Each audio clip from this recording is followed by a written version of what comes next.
Hey everybody, it's GoblinX and welcome back to another Magic Arena Cube Draft. This is my second go around at the April 2021 Cube, and let's just get into this thing.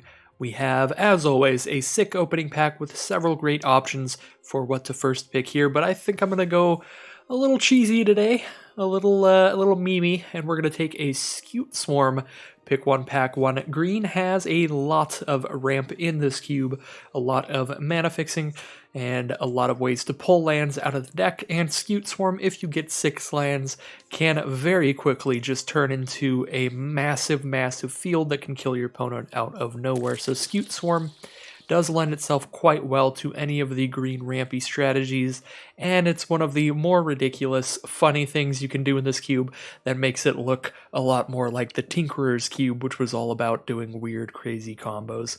So of course, on Arena, unfortunately, there is a cap to the amount of Scute Swarms you can make. 250 something maximum. So we will have to keep that in mind, but you can actually get to that many Scute Swarms pretty quickly with the right deck. So here we have a few options in green, none of which I think work that great with Scute Swarm. We have Heroic Intervention, which can save all of your stuff from a removal spell or a board wipe kind of thing. Ronus the Indomitable does work well in a green deck with creatures with power 4 or greater. This is ideal in like a green-red aggro deck with a bunch of like power 4, 3 or 4 mana creatures, because then you can curve into a very aggressive start, and like Vastwood Fortification is just not that interesting. It does give you another non-basic for like Field of the Dead or something like that, another land with a different name, but the +1/+1 counter is a very minor effect. I honestly think Vraska is probably the best follow-up to the Scute Swarm, as Scute Swarm does give you a bunch of little 1/1 tokens to sacrifice. If you play it out on turn 3 instead of turn 6, you're getting those landfall triggers, just getting 1/1 insects that are very replaceable, and Vraska can sacrifice things to gain life and draw cards, as well as work as a removal spell with that -3 ability in the worst case scenario. And if you can make it to 9, Scute Swarm plus Vraska is a ridiculous combo that your opponent is never going to survive from, obviously, because then you're just going to have a bunch of 1/1s. If a single one of them hits your opponent, if you've -9 Vraska, then they lose. So here, Golos is going to combo quite well with Scute Swarm, being a great card for a ramp deck, grabbing a land out of our deck, putting it into play. Just really solid with Scute Swarm, and it is entirely possible to play a 5-color strategy and get some value off of the 7 mana effect from Golos, casting stuff from the top of your library for free. Obviously, Chromatic Lantern to combo with Golos here in this pack shows off one of those cards that would help a lot for casting that ability, but there are also plenty of great non-basic lands like the Pathways we see here. We can definitely draft around Golos. Golos and Scute Swarm fit together in a very similar kind of deck. So we have multiple options here. This cube does have Field of the Dead, so if no one else is drafting that sort of strategy, we could try to pick that up at some point. And if we are playing Scute Swarm and Golos, we might want to be taking non-basic lands highly, preferably ones with green in them though, but I would say these non-basics are still worth considering a little bit. They are an option. We have Kogla the Titan Ape, just a big old green creature to ramp into. It fights something when it comes into play, so it can clear out an opposing creature. Kiora can help ramp, as well as maybe draw some cards in the right deck, but primarily she just untaps permanents in any deck, so gets you 1 extra mana per turn, and like Llanowar Visionary can ramp you up and draw you a card when you play it. None of these ramp cards, though, pull lands out of our deck, so none of them are perfect with Scute Swarm. I think I'll take Llanowar Visionary here. Bone Crusher Giant actually seems really solid too, as well, being a removal spell and a creature. Actually, I think I'm going to go with Bone Crusher Giant here. We're not actually looking for creatures that ramp into stuff. Both Golos and Scute Swarm are much better in a land-based ramp deck, and there are several cards that combo well in land ramp. Field of the Dead obviously being the biggest one, but there's landfall cards like Scute Swarm, Phylath World Sculptor, some other cards like Rada as well gets like +X for your lands.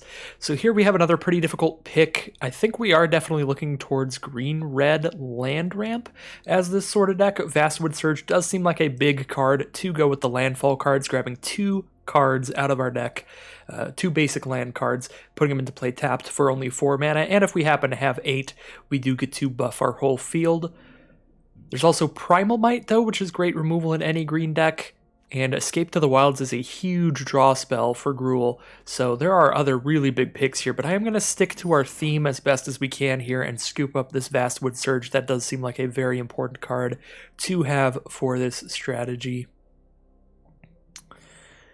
I'm feeling like probably Dragonkin Berserker here. 2 mana for a 2/2 first strike, and if you hit the late game, being able to create a 5/5 flying dragon whenever this attacks is incredibly powerful. Even if it dies the moment it attacks, this is a very solid card. We could have kind of an aggressive Gruul start to the game and then try to finish off with a bunch of landfall stuff.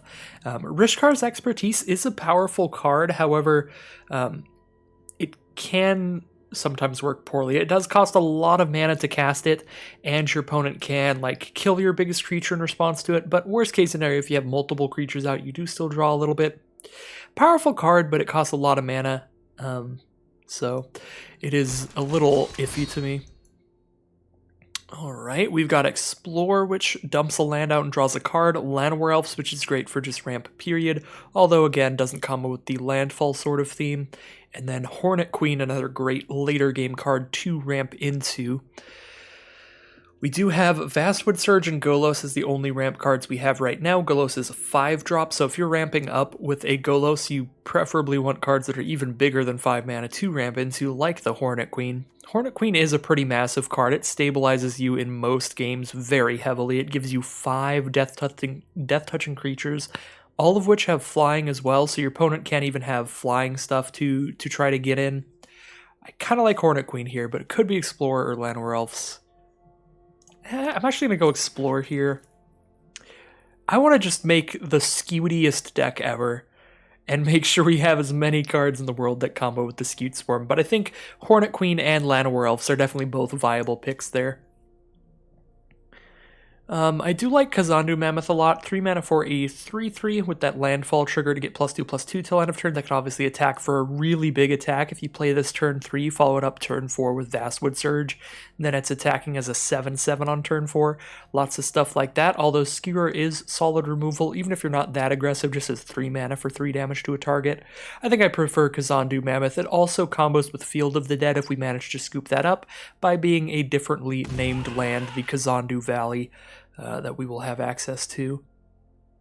Karuga's pretty solid. I don't really like playing Karuga as your companion because it does restrict your deck building a lot, not being able to play cards that cost 1 or 2, but it's also just a fine creature for a more mid-rangey deck with a lot of big creatures, something that Gruul does tend to be, even when Gruul is aggressive, so I like Karuga here. 5 mana, 5/4, draw a card if you have other big creatures out. Solid card. But there are also the artifact-based ramp cards if we're looking for those. But again, I'm just going to pick land-based ramp very highly so that I can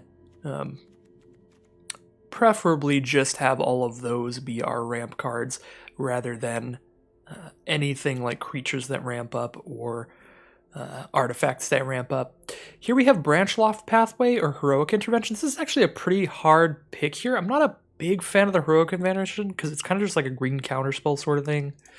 I'm actually going to take the Pathway here. That is going to be a huge card for us if we do end up getting a Field of the Dead, and it's also just going to be good if we see any decent white stuff to help us splash that pretty easily.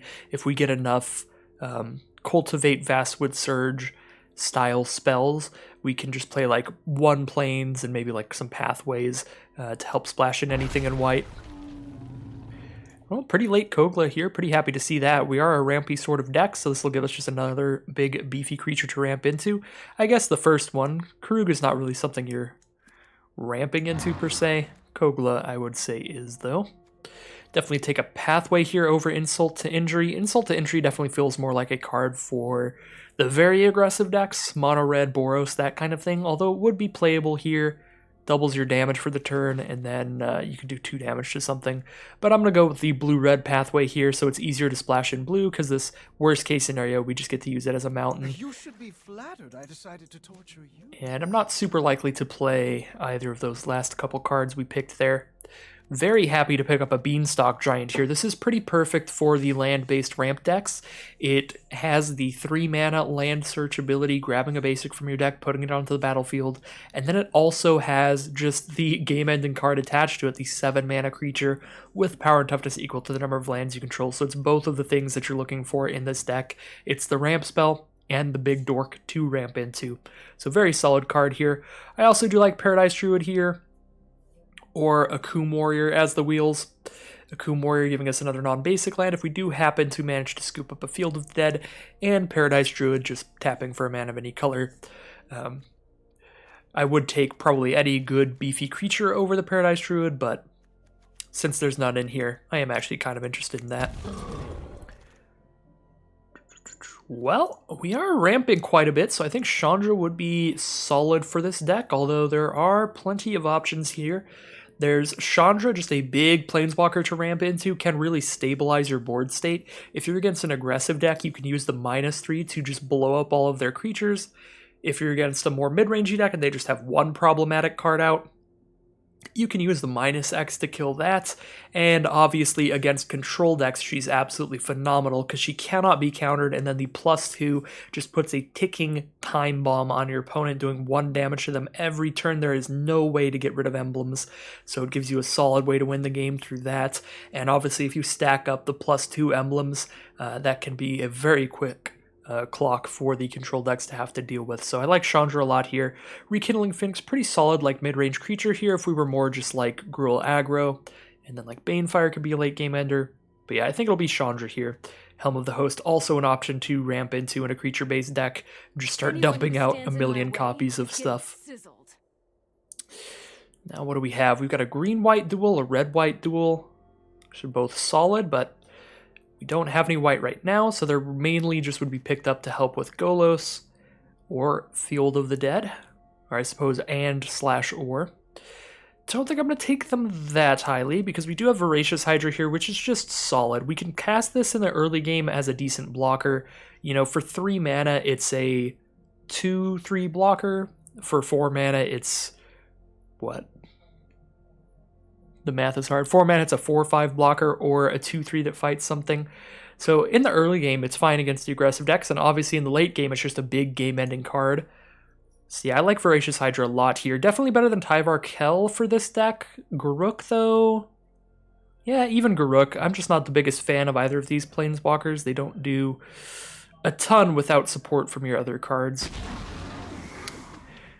Should note that Mechagodzilla in there is a very solid card, and it's a pretty early pick in general in the cube because of the fact that it is colorless and it's going to be pretty good in any deck, so I should have mentioned that there. Now we have Lightning Strike or Thrash and Threats, 2 solid, cheap removal spells. I guess Thrash does require us to have a creature on the field in order to use it, so that may be a reason to take Lightning Strike first, but Thrash gives us the versatility of being able to cast threats if we don't need removal.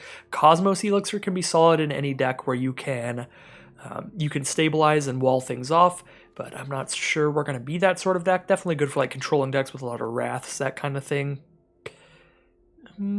Lightning Strike or Thrash Threat. I guess I'll take Lightning Strike. I feel like that's less likely to wheel. Thrash and Threat probably won't either, but this is just always going to be able to shoot an early creature from aggressive decks and get it to stop attacking us at the very least. Skittering Surveyor's like solid for 3+ color decks. Right now we're just Gruul, so I'm not super excited by that. Most of our mana fixing, I guess we have 1 mana fixing towards blue, 1 towards white if we're trying to splash in something, but I don't really see anything that's really splash worthy outside of like Eldest Reborn. It's just a solid card here. Could take Eldest Reborn, maybe throw these random black cards back in, go for Jund, just splash in the black mana off of just grabbing swamps with our ramp cards. I don't know, Eldest Reborn doesn't seem that insanely good to me, so I think I will take Skittering Surveyor, just make it incredibly easy to splash in a 3rd color by getting more to do with that. Fight with Fire is definitely solid. 3 mana to do 5 damage to a creature should kill almost anything in the early game. And then you can kick it in the late game to help kill your opponent, doing 10 damage if you've got the 9 mana required to do that. There is also Sheltered Thicket, though. which would help, but we're just like red-green. We're not really... Like, currently, we're not splashing in anything else, so I don't think we need the red-green duel. Because not only are we only 2 colors, we're only 2 colors with a ton of cards that help mana fix. I guess not a ton, but a decent amount. Skittering Surveyor, Vastwood Surge, Golos. Some of them are pretty expensive, though, in terms of the mana fixtures. So these red cards are primarily just for really aggressive decks, so they're not going to fit in well here. We have Snakeskin Veil, which is kind of counters 1 removal spell. Not insane to me. Sublime Epiphany is just an incredibly brutal card, but I think Rajmi is an easier splash and would be a lot of fun in this sort of deck. 4 mana for a 2/3. Whenever you cast your first spell, each turn reveal the top card of your library, and you can cast it for free if it's cheaper than whatever you cast, and otherwise you just draw it into your hand. Solid card. I'll definitely take a Spirebluff Canal now. Helps splash in blue more easily, and there's nothing for us in Gruul. Again, Soulscar Mage more for mono red aggro. Suppose we could take that red-black duel, though, to help splash in Vraska.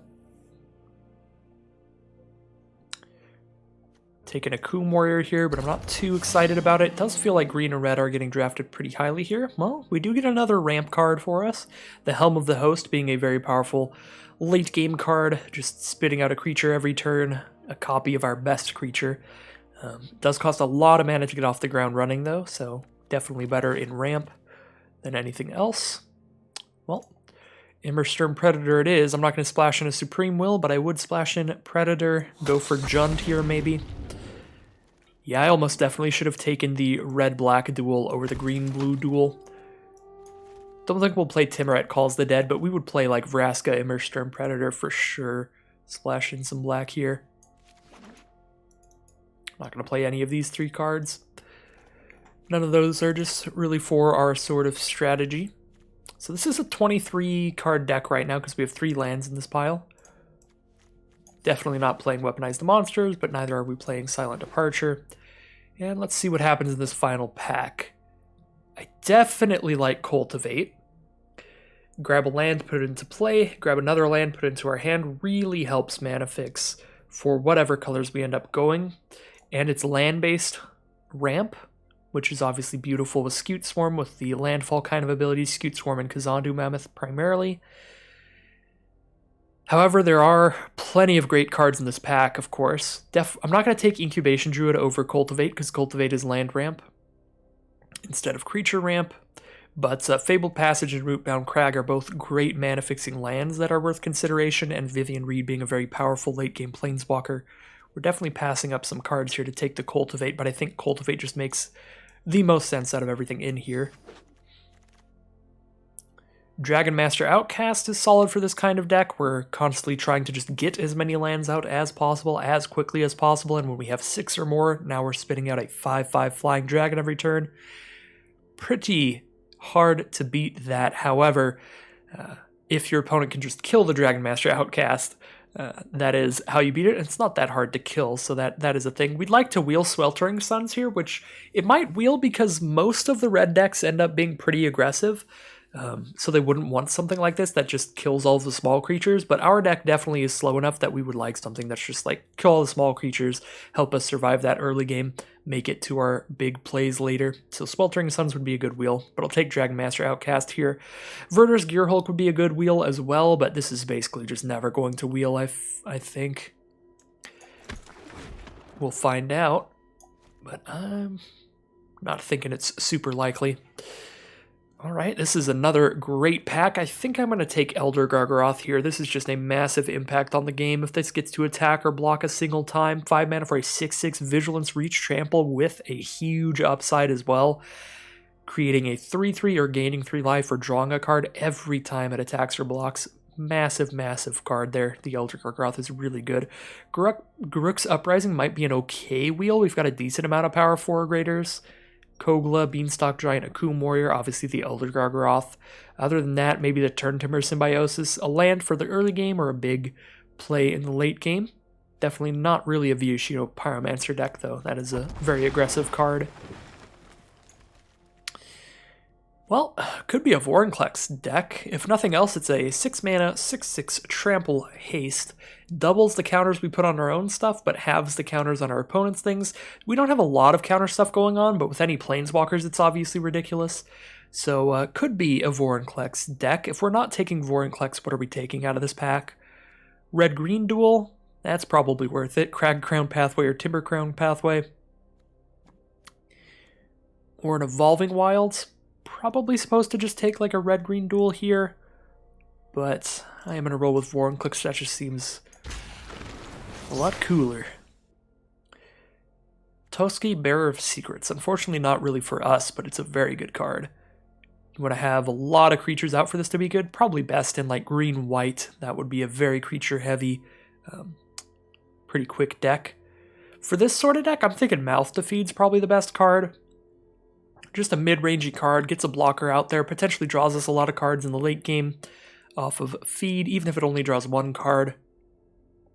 That's solid because it gave us a blocker early on. We're not a young Pyro deck, just...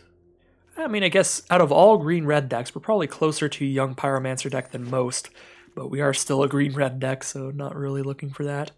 I really like Fauna Shaman. Might just be me, but I absolutely love this card. Just discarding, whenever you draw a creature card, you can discard it and grab whatever the best creature for whatever situation you're in is. And obviously with a lot of creatures like we have that do very specific, very good things, this is going to be great. Like, we could discard it at the right time, like discard a Vorinclex just to grab a Scute Swarm. Sometimes that'll be a good play to do. Sometimes it'll be good to discard an Akoum Warrior and grab a Golos. Like, there's a lot of creatures in our deck that are really good at certain points in the game, and Fauna Shaman helps us dig for those at the right times, so that seems great. So Spikefield Hazard doesn't have a huge effect, but it is a land in the worst case scenario, so it's not unplayable. I just did want to mention that before I scoop up an Esika's Chariot. Esika's Chariot is just the best rare in Kaldheim for draft. Don't know how well it'll fare in Cube, but it is very, very powerful in the Kaldheim limited format, so I am going to assume it's going to be pretty good here. It's 4 mana for 2/2/2s and a vehicle that you can crew with those 2/2s that crews as a 4/4, and anytime that vehicle attacks, you get to copy any token you control. So a really solid card there. Alright, I don't know what happened there. I just made it invisible instead of taking it. And lucky us, we are wheeling some dual lands in our colors. At least one, I guess. Because I was not taking those probably as highly as I should have. And I did wheel Sweltering Suns. I do like that card, although I am probably underestimating the amount of 3 power or less things I have. Or 3 toughness or less things. I still feel like we have such a powerful late game that we'd probably still take it just to definitely win against mono red or mono white anytime we play against those sort of very aggressive strats. Turn Timber Symbiosis will be fine here. Devil's Play will be fine here, just as a removal spell. We definitely get to make some cuts at the end of this draft as we choose what exactly we'll be running. I'm honestly thinking about just going for the 2-color. Because of the mana fix that we ended up with as well, if I'm doing 3-color, it's probably just with Rashmi over anything else. We did wheel the Young Pyromancer. I might actually play that. I feel we have a decent amount of instant sorceries for a green-red deck. Yeah, we have 11 right now. So that could absolutely be a thing.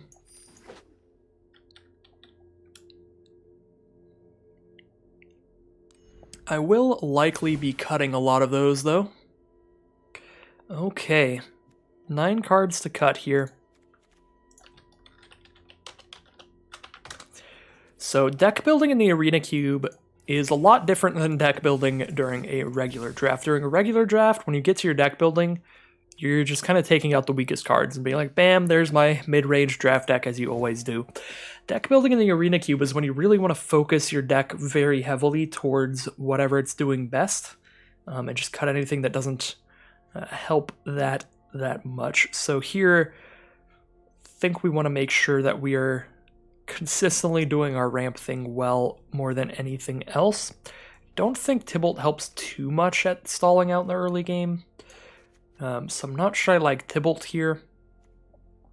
Blossoming Defense does give us a counterspell to save one of our late game big creatures, so maybe that's a thing, but There's also pretty low impacts in the early game, so I'm going to set it to the side as a possible cut.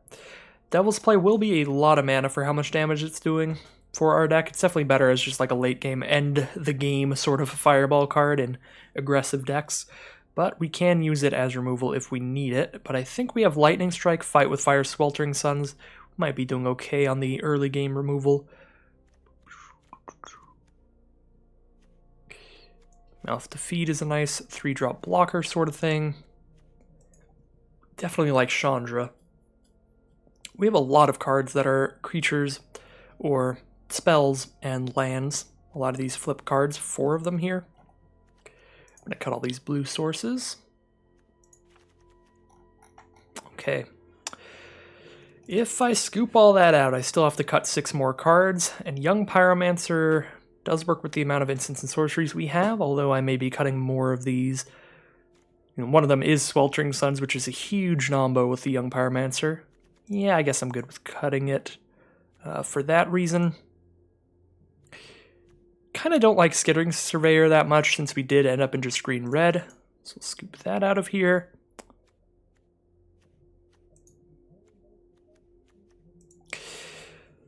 Some of these spell/land cards don't seem that great to me, but the power of those cards really does just come into play when you top deck them in the late game, because it's like in the early game, bam, comes to play tapped land, but you draw in the late game, all of a sudden instead of land, you've got something on the board, even if it is just like a 4 or 5 trample, not that great for 6. Could cut a couple lands here because we have 4 different land spells. Yeah, I think I want to cut 2, but I still want kind of a high land count in this deck in general. We have a lot of high mana cost stuff, as well as some sort of mana sinky effects, like the Helm of the Host we want to spend 5 mana on to equip this to things. Golos we obviously want to spend 1 million on if we can ever do that. I don't think we actually got anything to combo with it though, unfortunately. Didn't get a Chromatic Lantern, the one that we saw in the early pack. Didn't get a Dryad that makes all of your lands a man of any color. Suppose we never get to activate Golos here. Didn't get the Field of the Dead either. So this is kind of a sad Golos. We could... see, that's green-white, blue-red. Could play 1 Swamp, 1 Plains, just 1 of every basic land type, so that if we get the nuts draw with cards like Cultivate and Vastwood Surge, we could get there every now and then. Just playing 1 Island, Swamp, Plains. Be rare unless I throw Surveyor back in. It's probably worth it because of how powerful Golos is, so I guess I throw Surveyor back in, and we've got a lot going on at 3 mana, so we probably cut down on that a little bit. Valagid Recovery is kind of a really late game card, or it's just a land, so I don't really think it's goes in the 3-drop slot. Yeah, Rampaging Ferocidon isn't really for our kind of deck. We got this relatively late in a pack, I think. But yeah, players can't gain life and just take damage whenever they play creatures. Doesn't seem perfect for us. We're not going to have a ton of creatures in this deck. We're just going to have big creatures.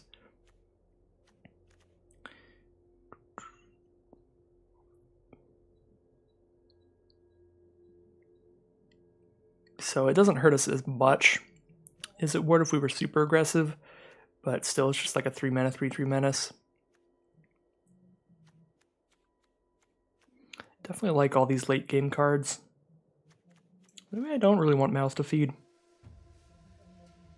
Yeah, I think I have better stuff at like 3.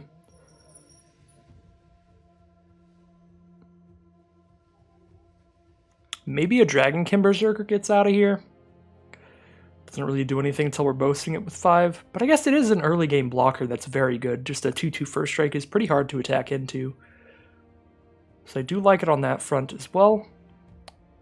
It's a great combo with Esika's Chariot. If we make a 5/5 Flying Dragon and then copy it with the Chariot later in the game, that's hilarious. Obviously, Chariot's a hilarious combo with Helm of the Host. I'm going to leave that in there. Chariot's a hilarious combo with Dragon Master Outcast. Basically, just a hilarious Chariot in general. Just Just cut one thing out of here, and then I think put in one of each fetchable basic, as well as the pathways. Like, we can play these 2 blue-red lands over just the red lands, and then we can play this 1 green-white land over forest. Like, it's just strictly better in general.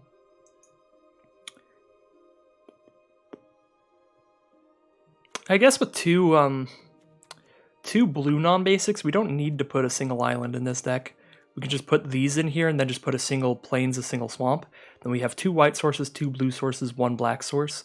And the white and black are fetchable off of anything. The blue is fetchable off of Golos. It's probably enough, because, yeah, if the blue's fetchable off of Golos, the only time we need the blue is when we've already cast Golos.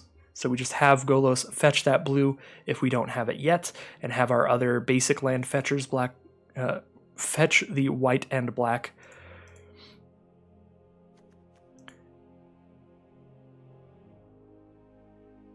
Yeah, let's put those in instead of 2 mountains.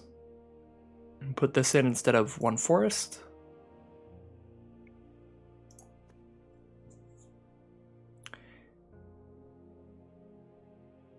And then we just cut 1 and 1, put in a plains and a swamp.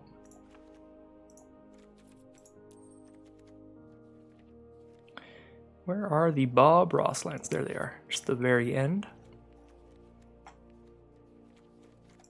Okay. So 41 cards here. We still need to cut 1 thing. Because I've put in the ability to use Golos' ability, I don't want to cut the Surveyor. But I guess that's the only thing it super helps with. We could probably get there without the Surveyor often. Alright, so here is pretty classic sort of Gruul land ramp deck. Definitely going to be an interesting deck to run. We're going to try to do the Scute Swarm thing. That was one of the big reasons to run this deck. See if we can get Arena to crash. Maybe that's the goal of the day.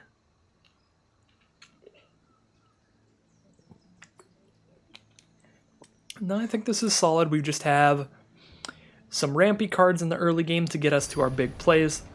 Definitely our hardest matchup is likely to be very aggressive decks, because they will try to just destroy us before we can cast anything. Even control decks I'm kind of scared of, because they can just counter all of our big late game plays. I'm going to keep this because I'm 1 mana away from using Fertile Footsteps, and if I use Fertile Footsteps, I grab my 4th mana, then I can use Vastwood Surge. So I am going to keep this. It is a risky keep, though. We definitely need to hit a land. So yeah, I'm scared of the very aggro decks and the very control decks, because the very control decks can just start countering all of our stuff when we start casting things that actually matter. And the very aggro decks can probably just chip away at us, get us out of here before we cast anything big that matters. But just other mid-rangey decks, those are the matchups where I think we should have a pretty balanced game of Magic and do our best. So it looks like we're against black-white here. They start off with a gifted Aetherborn. We are drawing more ramp cards. This is pretty great. Against black-white, I don't think I want to play Scute Swarm until I get a copy of it. So I don't want to just run this out on turn 3. If I run this out on turn 3, I can start getting 1/1 insects, but the really important part is getting a copy of Scute Swarm. So I want to wait until I have 5 lands out, then play Scute Swarm, then play my 6th land. That is the best time to do it. So potentially turn 6, we spend 3 on Scute Swarm, still have a 3-mana ramp spell like Cultivate in hand, and just cast both of those in 1 turn, get 4 Scute Swarms out. Should be hard for them to have targeted removal to get rid of them at that point. Do I want to Bone Crush a Giant? I think I'll attack here, and if they block, I'll go ahead and just Bone Crush the Aetherborn. Alright, no block, because I was not going to block that with my Dragonkin Berserker anyway. Since they didn't block, I'll just go ahead and Cultivate here. Cultivate puts a land into play and gives me my basic to play next turn. We already have double green or double red at our disposal, so I think I'll just grab our off colors to help for Golos.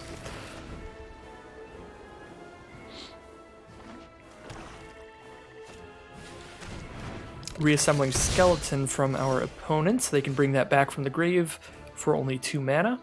We do have our 5th land here. As soon as I draw 1 more land, I do get to cast Scute Swarm. and Beanstalk Giant can use Fertile Footsteps both in the same turn. That is pretty big. Do I want to just cast Elder Gargaroth here? I suppose so. Elder Gargaroth should help us draw our 6th land as well, because once it attacks, we can draw cards off of it. Although it might be better to just make a dragon token here. I guess we do have the 5 mana to boast already. I forgot how quick this thing goes off. Yeah, it's probably best to just make a 5/5 flying dragon. Then if they have a removal spell, they're just killing a token that didn't cost us a card. If we cast Elder Gargaroth and they just Doomblade it, that'll be sad. But now if they kill a dragon, it's like, alright, we still have an Elder Gargaroth coming eventually.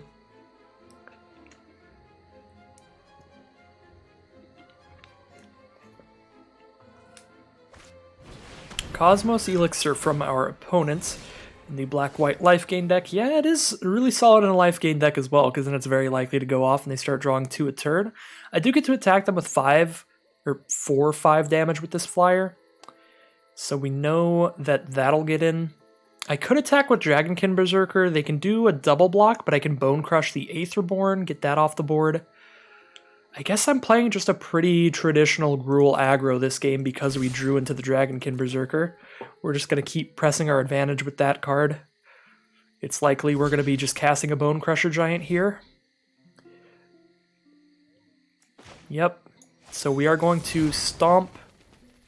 Make sure the auto tapper's not being stupid. We are just going to Stomp the Aetherborn so we kill it first strike damage. And then just play a 4/3, I'm thinking. Keep the aggressive pressure on. We don't really need to try to make Scute Swarms if we can just push a bunch of 5/5 flying tokens at our opponent's face.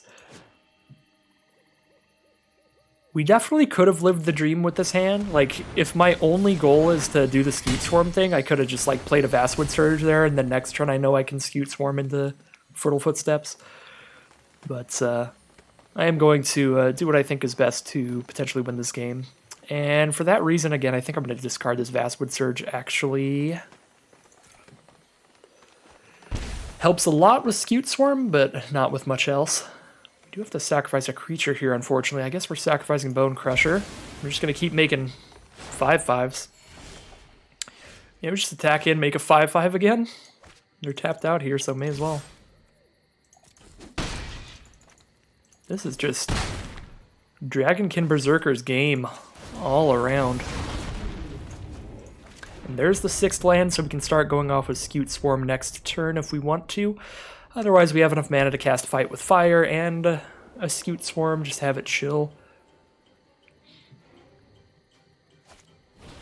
Dreadhorde Invasion from our opponent does amass a little zombie army. It's not really going to deal with the flyers in any way, though. Blood Artist can start draining me life, but I'm pretty sure the Dragonkin Berserkers just got there at this point. We just attack with it again, have 3 5/5 flyers out, let it die this time.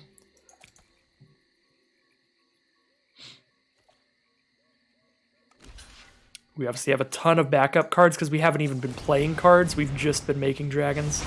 Oh my god, it's cheaper for each dragon you control, so I can hold 3 up and do that? Well, that was a misplay on my part. I totally forgot that this card was that busted. Yeah, we could have just fought with fire pre-combat then and still made a dragon. If we couldn't do both of those, it would be better to just make a dragon than kill a thing and not attack with it. But yeah.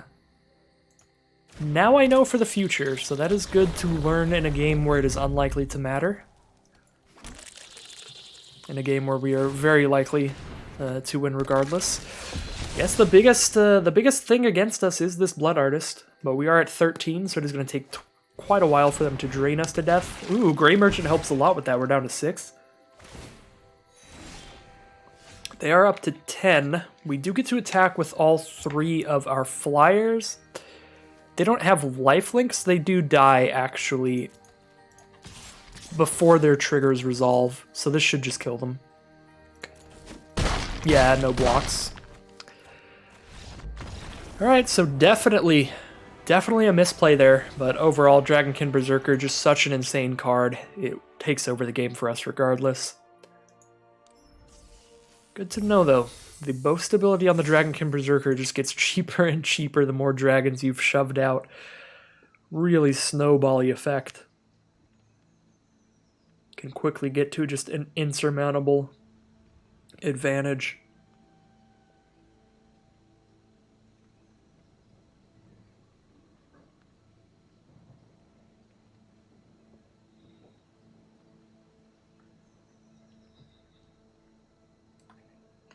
Seems like a pretty nice deck from our opponent.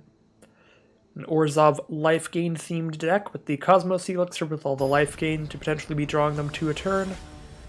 With the Dreadhorde Invasion, does have to pay a life to use it to keep amassing, but when you've got a ton of life gain in your deck, that doesn't hurt that bad. We do have that turn 2 Dragonkin Berserker here, which is pretty huge. I think we just treat this as a 4-land hand and play our Kasandu Valley turn 1, so we have some green mana because we have a double green and a triple green card in the late game. The only turn that we know we're not doing anything is turn 1, so we just play the taps land turn 1.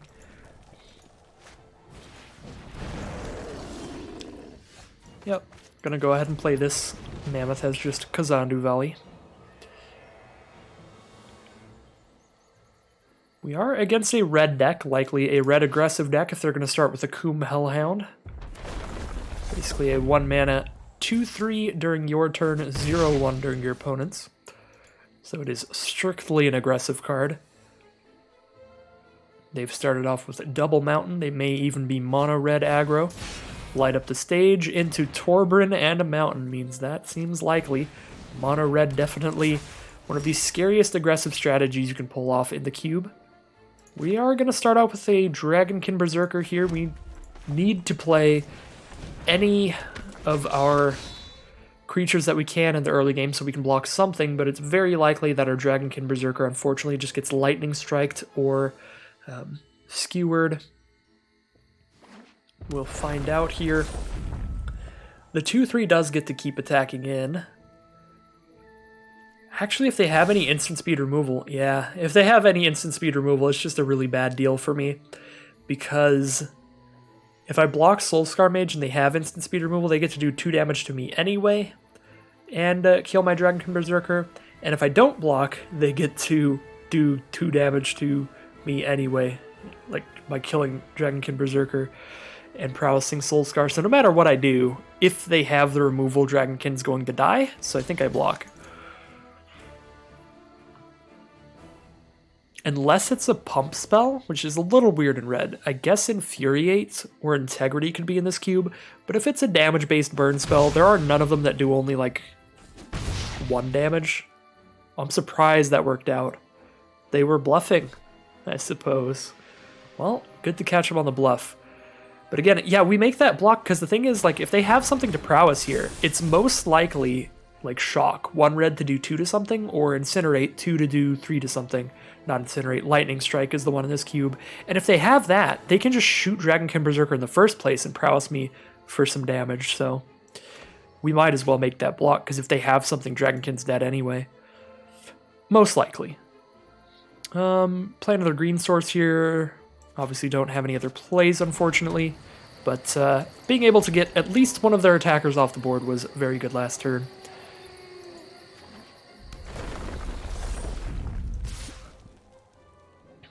Can't really block here. We take 5.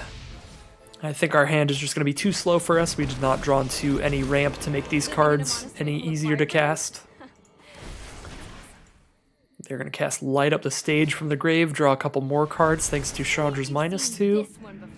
Phoenix of Ash will be the play next turn. Haster with flying as well. We're going to take a lot of damage. Luckily, a Skewed Swarm draw is about the best we can hope for here, allowing us to get a bunch of chump blockers out. This is not a game where we're going to try to do anything cute with Golos, because that is so far off from now that it's just not something we can afford to wait on. So we're just going to play the Lava Guide Pathway for red, so we know we can cast Chandra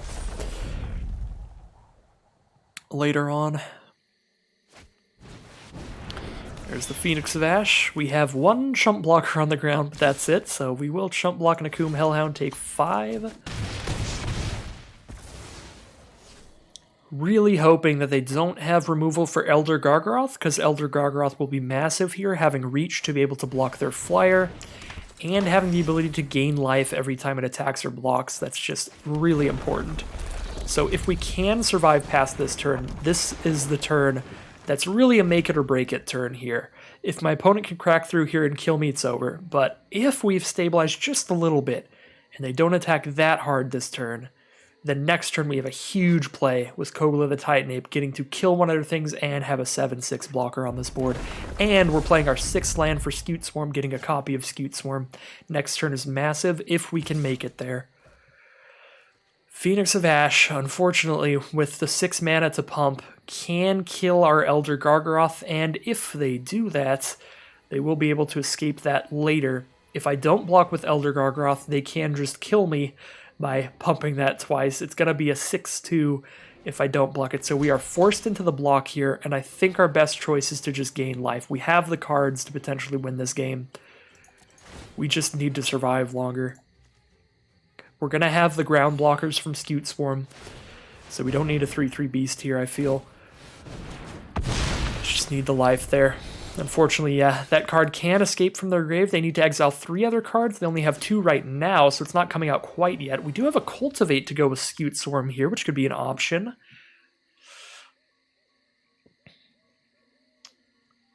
Yeah, I think I hold on to the Titan Ape then, because the most important thing that our opponent has is a flyer that's in their grave right now. We would rather hold on to being able to use Kogla to kill their flyer or Chandra to kill their flyer.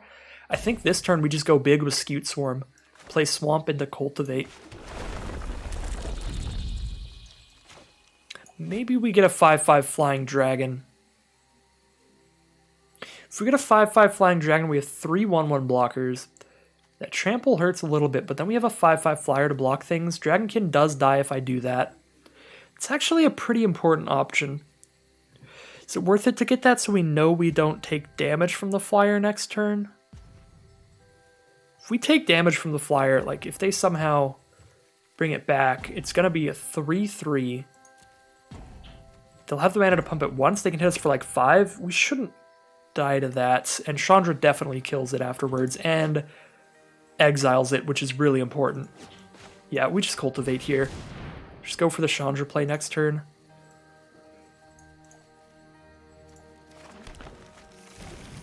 Let's get some more Scute Swarms.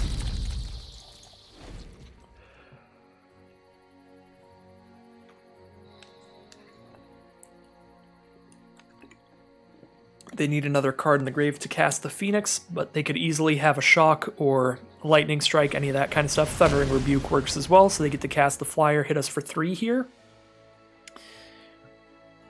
I could see them attacking it on the ground as well to clear out some of these Scute Swarms, because if they don't, all I have to do is play 1 land and I get 4 copies of Scute Swarm, which is pretty insane. I think I will be casting a Chandra to kill that just to be really safe. Yeah, that's what I thought. Our opponent is going to attack with everything. What is the best creature to kill? Stone Coil for sure. So we kill Stone Coil, keep 2 Scutes, take 6. That is risky. That does put us down to 3 here. Going down to 3 is super risky against the red deck because they could have Lightning Strike to do 3 damage to us, Skewer the Critics to do 3 damage to us.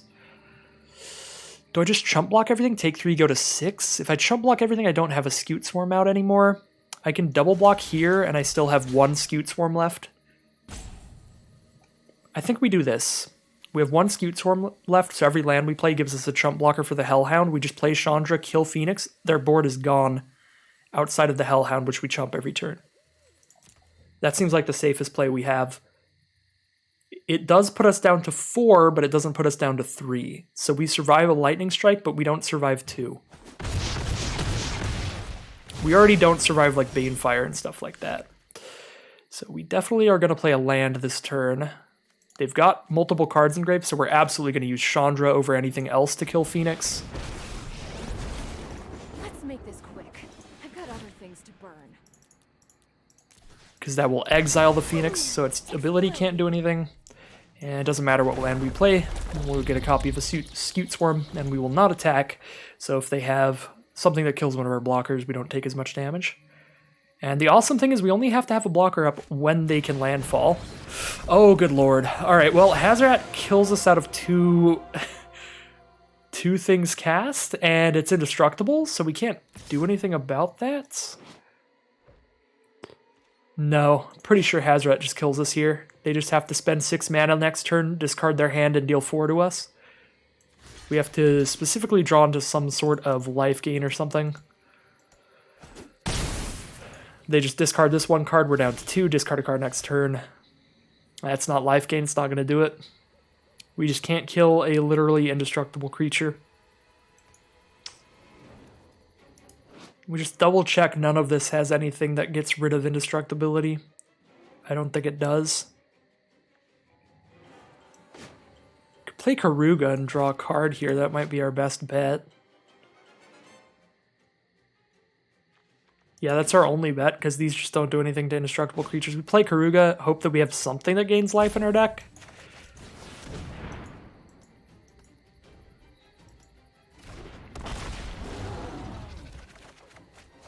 Golos, Dragon Master, Outcast, that doesn't do it. Neither of those will gain us any life. Well, it was worth a shot, but that is going to end this game here.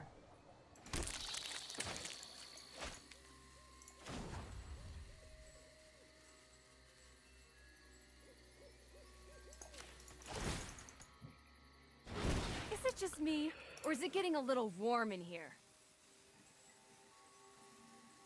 Yep, nothing we can do here. Just being extra careful, rereading everything. Just take 2 right now, take 2 during their turn, or take 4 during their turn, whichever way they want to do it.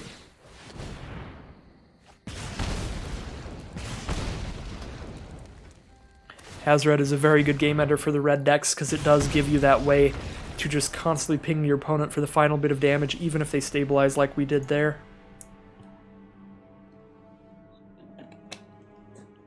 Unfortunate end to that game, but I think overall we played pretty well and our deck performed quite well.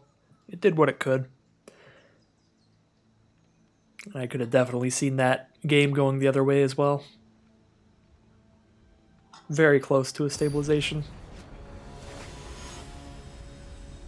Alright, heading on into round 3 here. Let's see what we've got. Turn 1 Dragon Master. Never ideal, but we got that late game Chandra, Lightning Strike for against the aggressive decks, Explore. Seems like a great hand. I think I'll be playing Turn Timur Symbiosis turn 1. I don't really want to put the Dragon Master Outcast out immediately. I'd rather that it has as small of a time as possible to be shot by a removal spell. I guess I'll play Forest here, though. If I don't like draw any other early game creatures, I may just play a Dragon Master Outcast. Now that I've drawn Fauna Shaman, I'm okay with them killing Dragon Master, I think. Because Fauna Shaman can grab very important things for whatever we need at the time of the game. They don't have anything. We get to play a Scute Swarm as well here. So then we just put 2 like must-kill targets out on this board. So at least our opponent has to like choose between the 2. Definitely need to draw lands, but Fauna Shaman can get us towards that, although it will be slowly. Maybe I should have played Fauna Shaman first, so that I'm closer to drawing into something like Beanstalk Giant, but of course if I do just naturally draw Beanstalk Giant, that'll help.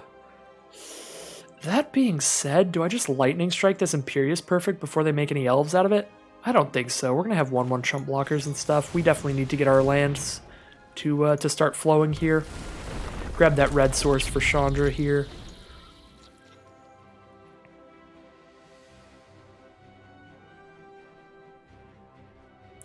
Next turn, even if we don't draw land, we can cast Fauna Shaman and hold up a Lightning Strike, which is good. Respond to them equipping the sword onto the Imperious Perfect with a Lightning Strike. That could be good. We've got double green, we got double red. I think I'm okay to play this as a blue source now.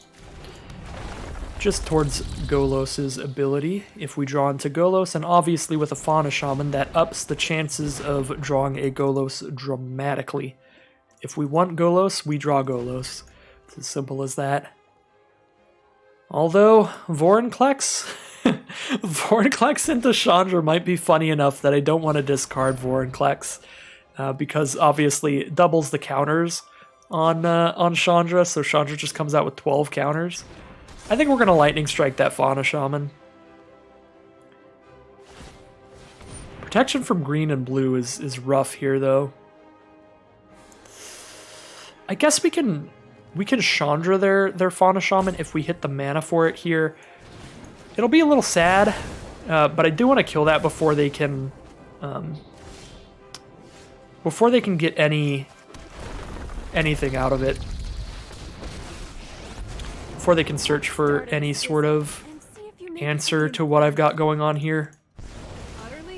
So obviously we could have Vorinclexed first and tried to really like go in for the super combo with Chandra to just come out as 12 loyalty immediately. But I think it's better to just make sure they can't go searching for a glass bullet against our field with Fauna Shaman. A silver bullet. I mixed up two analogies there. Glass cannon, silver bullet. Looks like that will close out the game. Obviously, we have Dragon Master Outcast with 6 lands out now. We have Skewt Swarm with 6 lands out. Those in combined forces, if our opponent doesn't have the removal for them, are absolutely enough to take over a game. Another reason we didn't need to Vorinclex into the Chandra. We already had game-ending cards out from just our early little 1-1 plays. So, solid start. 2-1 now, heading into round 4. Definitely enjoying the Gruul Lands deck.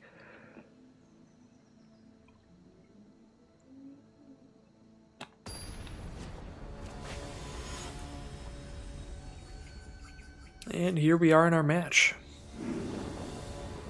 My apologies again if you can hear the construction. They are rebuilding the road outside my apartment, so that will probably be going on for the duration of the month, if you can hear any of that. Probably be quite a while. I think I'm going to keep this. It's a bit slow, but we have removal turn 3. Eska's Chariot turn 4 is going to be great. Getting 2/2/2s if nothing else to block things. Definitely playing this Balaged Recovery as a land.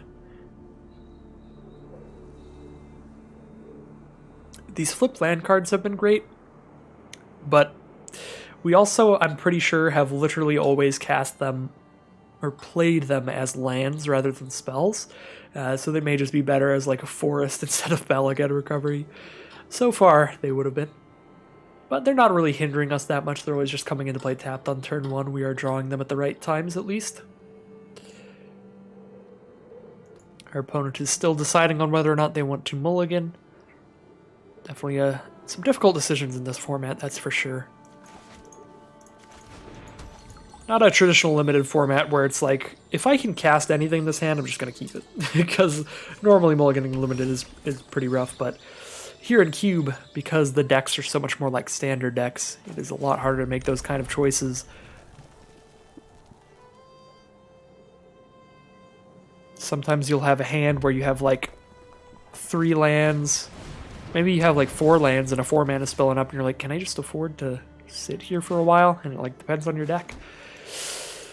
Don't think fighting with fire, the Elysian Caryatid, is going to be all that important, so I'm just going to roll out the Dragonkin Berserker. Obviously, drawing it on turn 3 is not ideal. Would have been really good to ramp into that turn 2 and then fight with fire turn 3 on the Caryatid. Just get all their blockers out of the way, stop them from ramping into anything.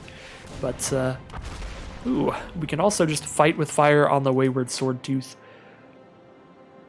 Can't attack or block until they have the City's Blessing, so until they have 10 or more permanents, so we don't have to get it out of the way yet, but shutting off its ability could be solid. And we're going to want to kill it eventually. It is a 5/5.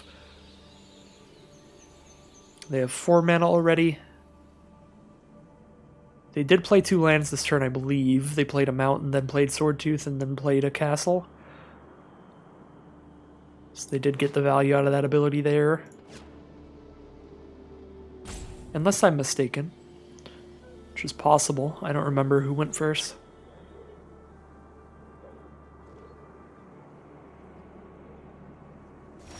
Alright, Turn Timber Symbiosis. I think we play that tapped and just fight the Swordtooth with fire.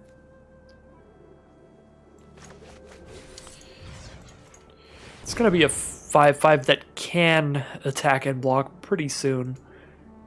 It's got a decent ability, so we'll just get it out of the way now if we can.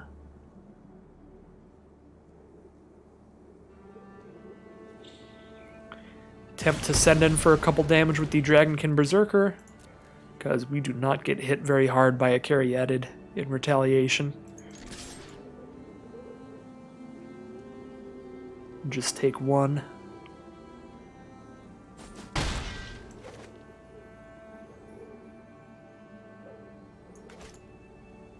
Still in the first strike damage step here, waiting for the opponent.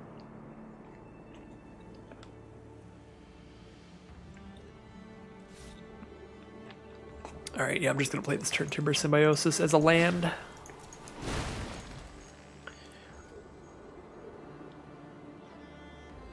We have 2 6-mana cards in our hand and only 4 actual lands, so we're definitely going to have to play this at some point. Might as well play it at a point where we can put it into play tapped and just not take the damage. Next turn we do get to get a dragon token if they can't deal with our Dragonkin Berserker still. That will definitely be the play. We will hit our 5th mana to start boasting. Obviously, if the boasting begins, we'll keep doing it until it ends. It's just the consistent plan as soon as you can get it going.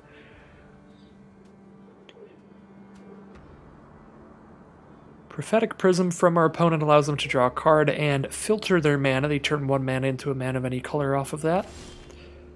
So whatever colors they're going for, they can hit. We have double red, we have double green. I can definitely play this as a blue source. So I'll drop that out there. We'll attack with Dragonkin Berserker if we can, although they may shoot it pre-combat here. It's their last chance to stop us from making a 5/5 dragon. Even if they kill it after it's attacked, that's not so bad for us. But if they kill it before it attacks, then we do not get the dragon.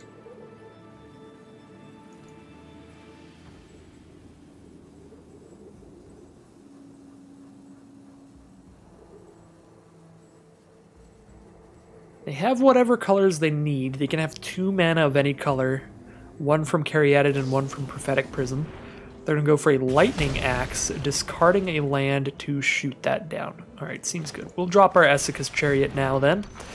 Get a couple 2/2s, probably start crewing and attacking with that to create even more 2/2 cats. And I'm thinking, on the current board, we're definitely playing Vorinclex next turn, have a 6/6 Trample Haste out there.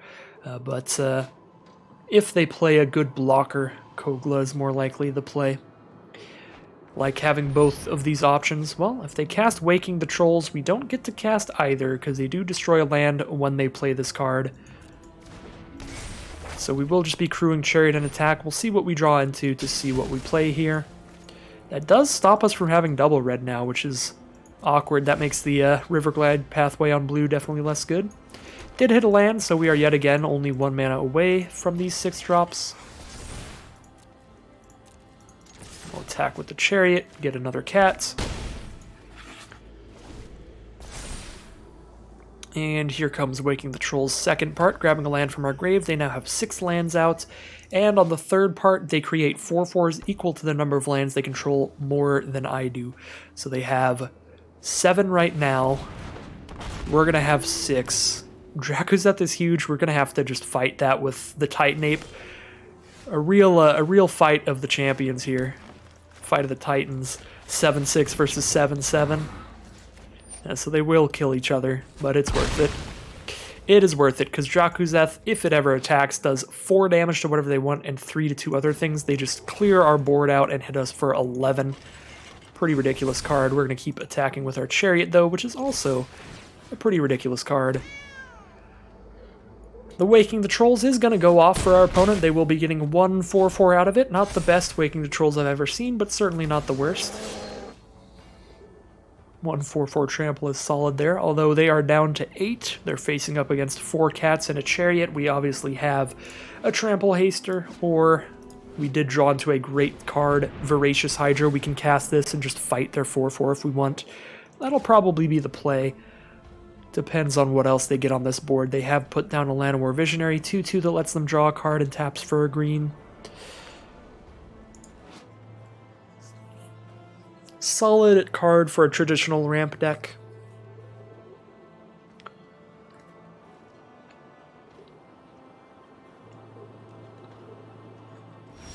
They are passing the turn here.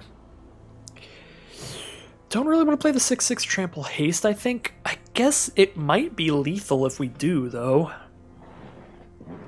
But I don't know what they have in their hand. And they don't have any... We haven't seen any, like, red instant speed removal yet. Yeah, we have. We've seen a Lightning Axe. But they could still have Lightning Strike and stuff is what I'm worried about. So if I play 6/6 Trample Haste, that attacks in, that does 6, or they like double block there and stop 6 damage. They block that, they take 3. It's not quite lethal to Vorinclex, so I think it's better to get the Troll Warrior out of the way so I can potentially keep attacking with Essica's Chariot. Although if I Vorinclex first and Vorinclex doesn't die this combat, then Voracious Hydra comes in with double the counters, which is really cute. But I don't know if we'll ever do the 1-2 punch combo kind of thing there. You know what? I'll go for it. We'll go for it. We'll do the fun thing.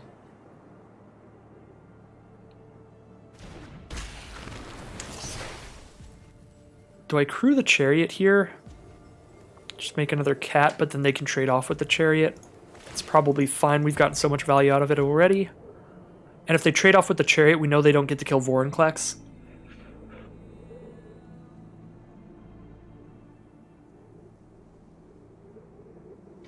Because if they trade with the Chariot, they only have 3 power and toughness left to block Vorinclex with. See, I think we attack all here. If they just trade with Vorinclex, then we don't get to do the Voracious Hydra thing anyway.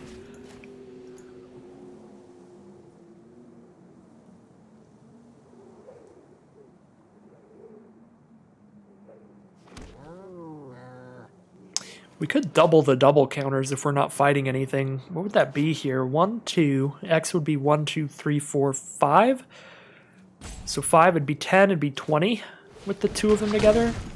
They have a Thrash threat, so they do have the instant speed removal, but they do still have to send that there. They do get to kill both now, but they only have 1 card in hand after this, so we should still just solidly win the game with these 2/2 cats. And we still trample over for 4. That's actually lethal, isn't it? Yeah, they forgot about trample. They would have had to chump block with the Caryatid as well to survive through that attack. If that is how they wanted to block there. Trample definitely being massive on Vorinclex on that attack. So we are at 3-1 now. Whatever happens, we've made it to an average record. It's always what I strive to be. Your mediocre Magic Arena recorder. I'd say streamer, but I don't stream that often, just record in a streaming fashion, stream of consciousness, just unedited, full drafts. Alright, what do we have here? We definitely need to draw land for the Cultivate. Actually, no we don't. We have the Turn Timber Serpentine Wood. So yeah, we got that turn 3 Cultivate, or Fertile Footsteps, Vast Wood Surge on 4. Definitely a good rampy start. Not a lot to defend ourselves against aggro, but we can get some stuff going pretty quickly here in terms of the amount of mana we'll have. Do I hold on to Turn Timber? I might want to hold on to Turn Timber because I have so much other ramp in here, and now I already have 3 mana anyway. Any which way about it. I have the 3 mana for Cultivate, so I get that started. Then I get the Vastwood Surge. Yeah, I probably hold on to Turn Timber Symbiosis. I have 6 mana guaranteed. Cultivate hits my 3rd and 4th mana. Vastwood Surge hits my 5th, 6th. And now we even have a turn 2 play here, which is good. I'm going to hold off on the Pathway till the last moment, so I have more time to decide if I'm going to need another red source. I don't think I will. We've got double red here, so it's probably okay to just play the blue in case of Golos, as always. We're definitely cultivating for green. That is a certainty here. Field of Ruin. Oh, but if they use Field of Ruin, we get to grab a basic land from our deck, so it's not bad. We just grab whatever color they killed. Skittering Surveyor for our opponent grabs blue, so we're just against Simic here, just blue-green. If they had a 3rd color, they'd grab it there, most likely. Don't really want to Bone Crush this little 1/2, so I think we go ahead and attack in and then we cultivate. So that we get our third land, I'm sorry, our fourth land onto the board and our fifth in hand.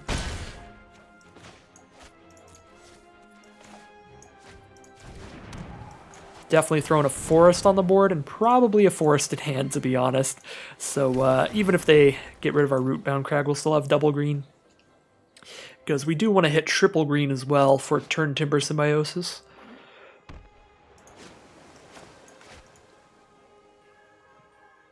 We do have Dragonkin Berserker's ability next turn if they can't get rid of it or if they can't make a blocker big enough for it. Ooh, is this going off? Like, if they let us just make a 5/5 flyer here, that's probably better than anything else we can do. Obviously, if we ramp up, we do get access to all these other powerful cards, but a 5/5 flyer guaranteed is just huge. No response from our opponent? All right. We'll put it there. Just have a bounce spell for the flyer. All right. Not the end of the world. Just a removal spell, basically. Dragonkin Berserker's still on the board. It's still a threat that needs to be dealt with. If they don't, we get a 5/5 dragon again. They foretell a card here in green-blue. Don't know what all the foretell cards are, but I'm pretty sure that's the one that'll take extra turns. Takes one extra turn and gets some flyers. That is not very good. Or not very bad for us when they just have a 1/2 and a couple 1/1 flyers. Alrund's Epiphany, I think it is. They can cast it for 6 if they foretell it. So it costs all their mana, and they just get some 1/1s and take an extra turn. Yeah, not that crazy. I think we cast our Dragon Master and get a dragon out here. Let them do what they're gonna do on their turn. On their 2 turns, I should say. If they cast that Foretold card. Yep, Alrund's Epiphany it is. I'm assuming they just... Well, I was going to say they just ping us with the flyers, but we have 5/5 flying dragons, so they don't do that. They just get another draw step, another untap step. Just gave them some 1/1 flyers to chump block the dragon, which I suppose is important. There is a white source in there, so they are 3 color. They just needed double blue to cast Alrund's Epiphany, I suppose. Now we get to cast Scute Swarm and Beanstalk Giant afterwards. We're getting multiple dragons a turn. Boasting off of the Dragonkin Berserker only costs 3 now. It's pretty cheap, but we can only do it 1 per turn still, so we probably don't do that. Probably just attack with the flyer here. Do I Scute Swarm? It's probably a bit overkill, but it's pretty cool. So I'm going to do it. I'm going to Scute Swarm and Fertile Footsteps here. Get some Scute Swarms rolling. They need like a massive Wrath effect here, because targeted removal is not going to be nearly enough at this point. And if they do have a massive Wrath effect, we still have a good way to stabilize. We've got plenty of other cards to play around with, and Turn Timber Symbiosis should on average grab us something pretty good. Elder Gargaroth from our opponent is going to be able to block some flyers. That's actually a pretty big deal. Lightning Strike can finish it off after it blocks those. That's good. Vastwood Surge, we need 8 mana to go crazy with. We have 4, 5, 6, 7. We need 1 more mana for Vastwood Surge to go off. If we do that, though, we put 2 counters on all our creatures, which is good. That's actually probably worth just playing Turn Timber for 3 life then.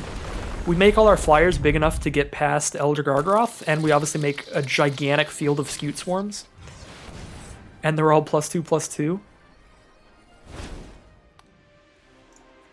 Yeah, that's insane. That's actually insane. Yeah, we're doing some things. Got 8 bonus Scute Swarms just in case. If they block with Elder Gargaroth dies, but they can block with Elder Gargaroth and a 1/1 flyer and kill one of these dragons. We do obviously create another dragon on our next turn if they don't Wrath us by then. Yeah, at this point, we're not definitely not casting any of these creatures, just hold them off. The only way they get out of this game is Wrathing. And they have to do it right now. They're at 12 and we have like a million creatures. So even if they block all our biggest creatures, we're definitely getting in. Field of the Dead from our opponent. A little too late. And they don't have the 7 different lands to get zombies. So there is the concession from our opponent. Not much to say there. Yet again, the same kind of cards taking over the game. Dragonkin Berserker, Dragon Master Outcast, and Scute Swarm all performing incredibly well every game. We are at 4 wins and 1 loss, making it to that 4-win run. Of course, 4-win runs are better in Premier Drafts than Cube Drafts. In Premier Drafts, you get 1,400 gems back out, and you spend 1,500 to play, so you're very close to breaking even. In the Arena Cube, if you get a 4-win run, you're getting 3,000 gold back when you spent 4,000 to get in. So you're not as close to breaking even on 4 threes as you are in a Premier Draft. So definitely going to go for as many wins as I can here. I think the deck is definitely solid. I think I had a really firm, consistent idea by constantly taking only specifically the land-based ramp instead of the creature-based ramp because we had those, Scute Swarm, Dragon Master, Outcast type cards that want us specifically always grabbing lands. So, Golos here. We already have green, black, white. We can grab blue off of Golos. We can grab whatever color we need off of the Cultivate. Obviously, we don't get to Dragonkin Berserker turn 2, but Explore ramps us up as well. We're gonna Golos 2 turns from now. Cultivate hits the 4th and 5th mana that we need.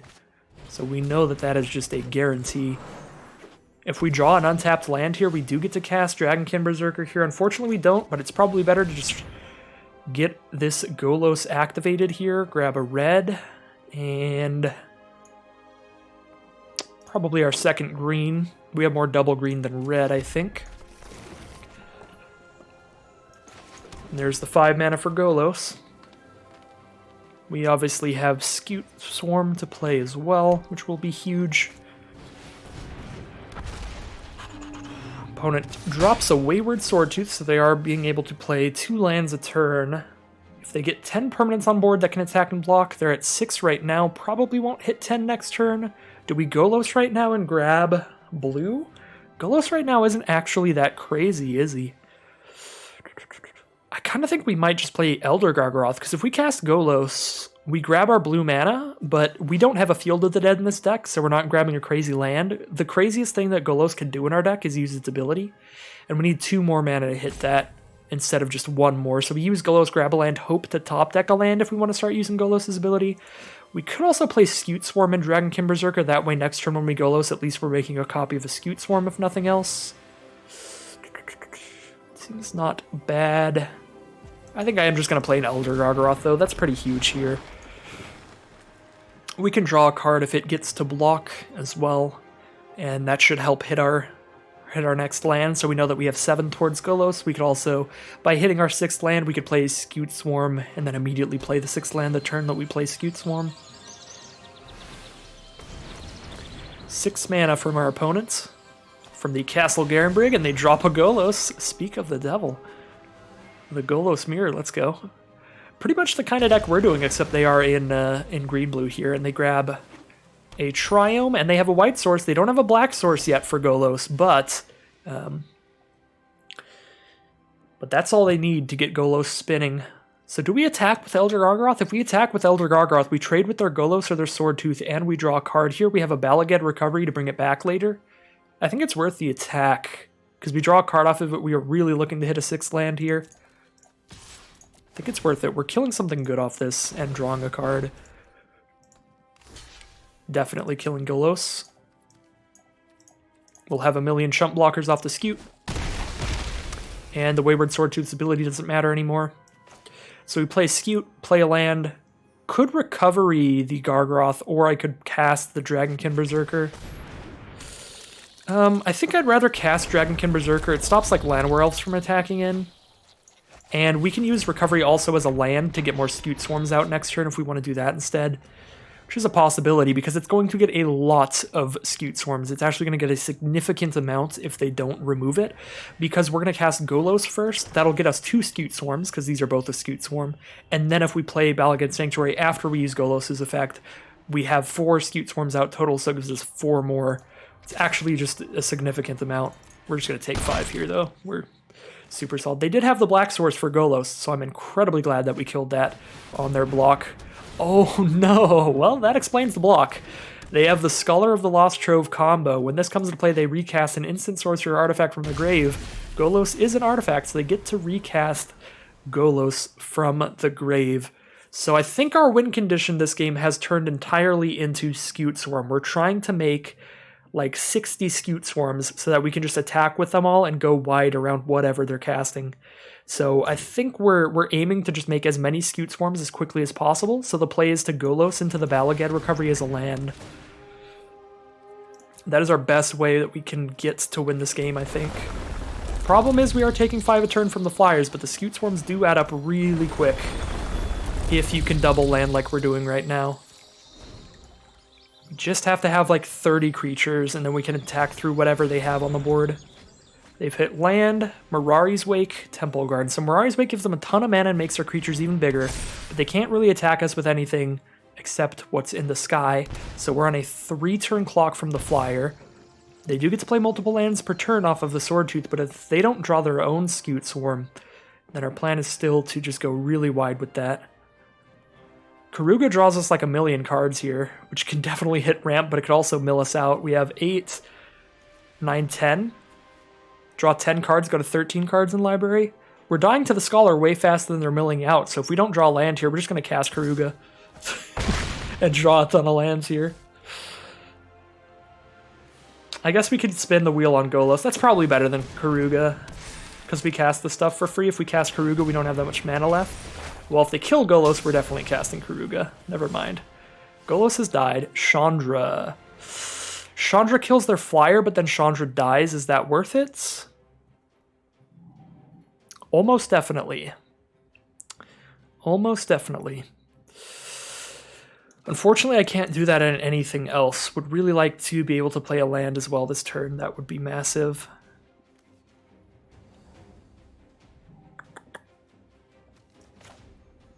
I kind of feel like we still have to do everything we can to get more Scutes out. We're dying in 2 turns to the Scholar. And if I just Chandra shoot Golos, they attack me and I have to block with a bunch of Scute Swarms. Which is really bad. They get to spin the wheel with Golos again next turn as well. We're already in kind of a deep one. I'm going to cast Karuga here. I'm really hoping to draw into any form of ramp. Sweltering Suns? That just hits me. Doesn't really hit our opponent here. Fight with Fire does 5 damage. That's not 6. That's not enough. None of this is enough, I think. We could play another green so we can play a Voracious Hydra and fight something. That's not great. And we're definitely playing a land. Getting a bunch of Scutes. Oh. 5 damage. It's 1 damage off from killing the Scholar because of Mirari's Wake. We don't have any way to deal with Mirari's Wake here.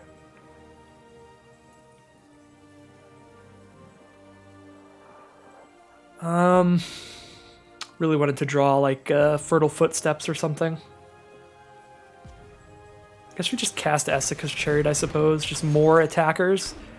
Potentially we're wide enough to kill them now. I attack everything, I lose 4 creatures. I lose 4 Scutes. What, I lose this and 3 creatures. That's 8 of these, that's 5 damage to them. They're down to 11. They're down to 11, I lose 4 creatures. I still have 4, 12, 13, 14, 15. 15 minus 5 is 10. They're down to 11, then they take 10 next turn. I can fight with Fire for the lethal. Just gotta do 10 damage to them with that by kicking it. 1, 2, 3, 4, 5, 6, 7, 8, 9. Fight with Fire is lethal next turn, yeah. Just send in everything we can. Block absolutely everything next turn. If Scholar doesn't immediately kill us this next turn, then we win now. Because we Karuga into just drawing a million cards. To having some way to kill them. Alright, I'm hopeful here. But there are a lot of things that could kill us. Any forms of pump, for sure. And they're going to spin the wheel off Golos once here. After pulling a land out of the deck with Binding the Old Gods. To make it more likely to hit real cards.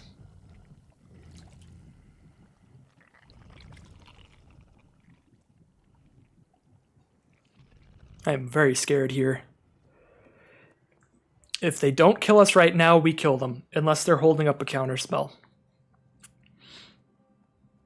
Even if they're holding up a counterspell, we might even lethal them on board. They've got 4 blockers here. 9, 10, 11, 12. 12 creatures get through. If they don't kill us this turn, they die, even if they have counterspells. They have to have it right here. What is all this?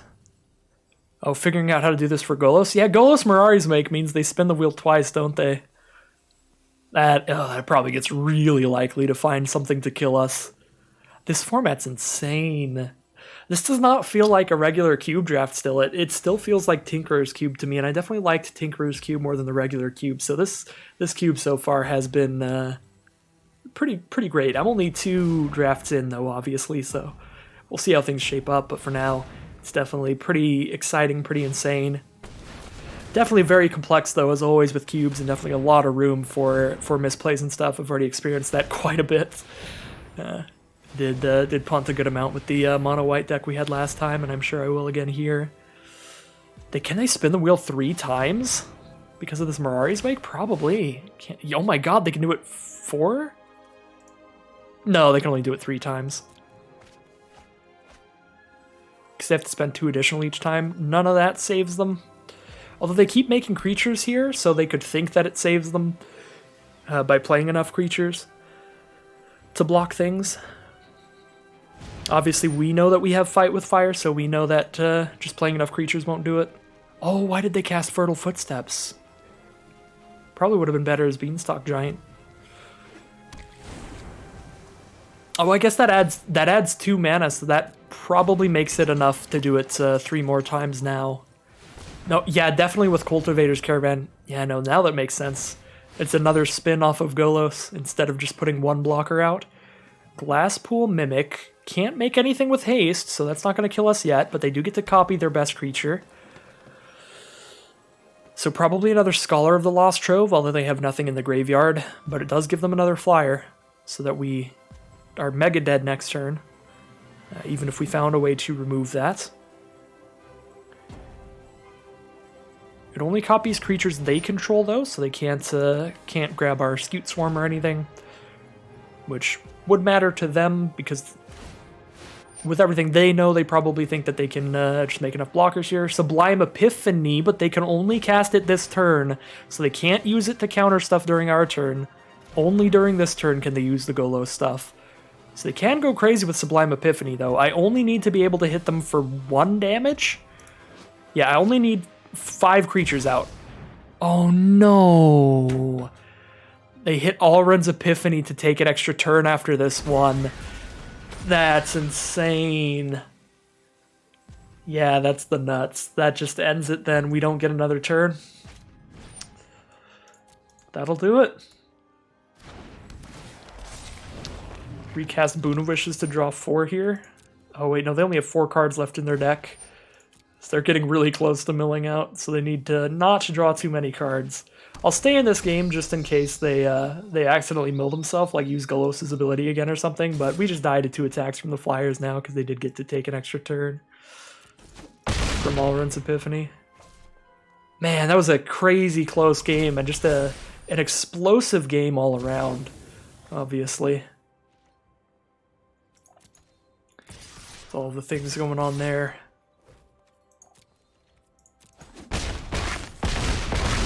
We'll end that one, though, putting us to 4 wins and 2 losses heading into the 7th round. Just got kick-flipped there.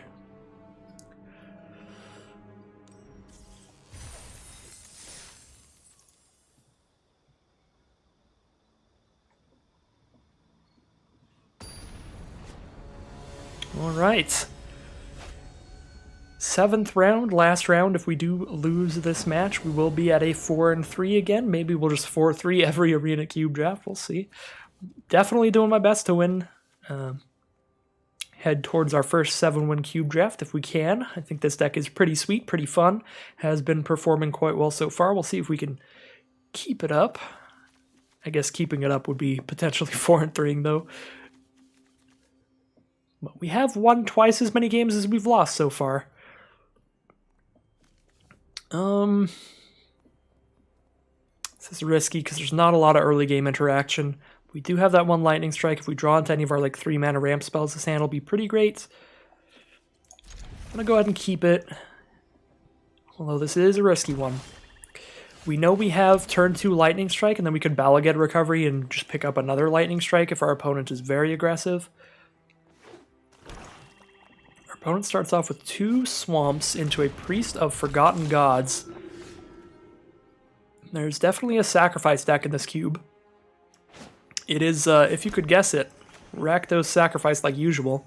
I think I'm just going to lightning strike that right now. Before they do anything crazy with it.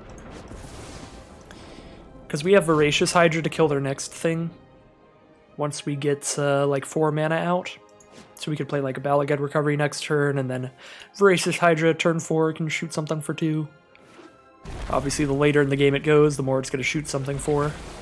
Our opponent plays Agadim, the Undercrypt, and foretells a card. I don't know what the foretell card in black would be, or if there even is one. Well, we're definitely going to explore here and make sure to play 4 lands out this turn. Make sure we have double red and double green.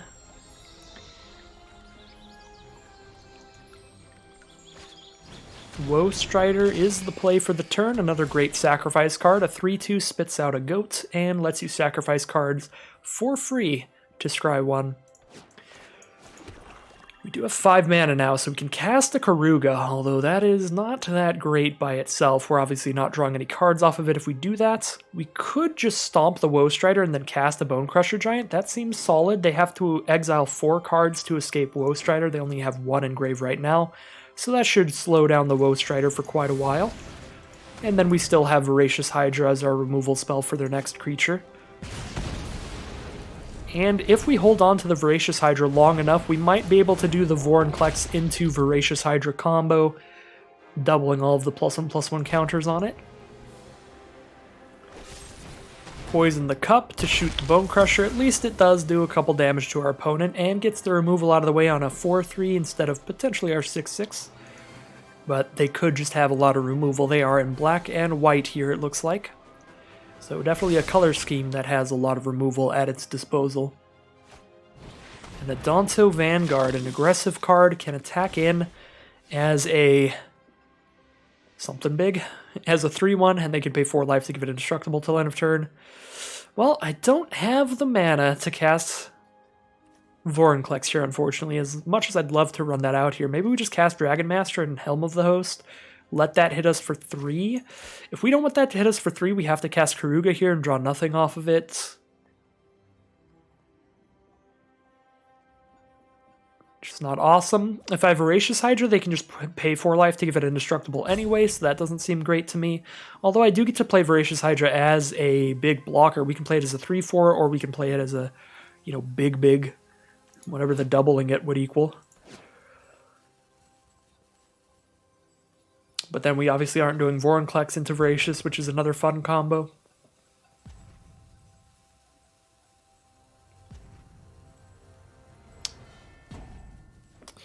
Voracious Hydra doesn't even put anything else out to combo with Karuga because it's a 2 converted mana cost card. I guess we just play Karuga. Our hand lends itself really poorly to Karuga. We just have 1 4 CMC card, and it's not one that we're likely to just dump out because it doesn't block or anything. It just slowly takes over the game eventually.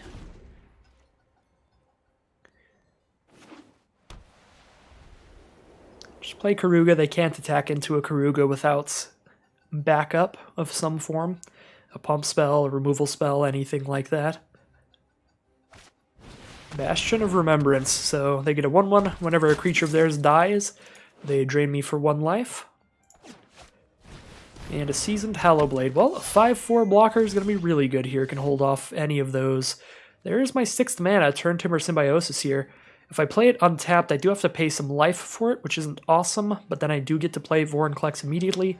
But I could also play it tapped and play Dragon Master Helm of the Host.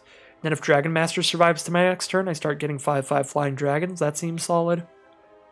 Yeah, I like preserving my life total as much as possible here, but I guess that leaves me with not great blocks. I can only block one of the 3 ones well. So I do end up taking a little bit of damage here. But I'm cool with it. Get the Dragon Master Outcast to start going off, and then we could try to throw a Helm of the Host on something and have that start going off as well.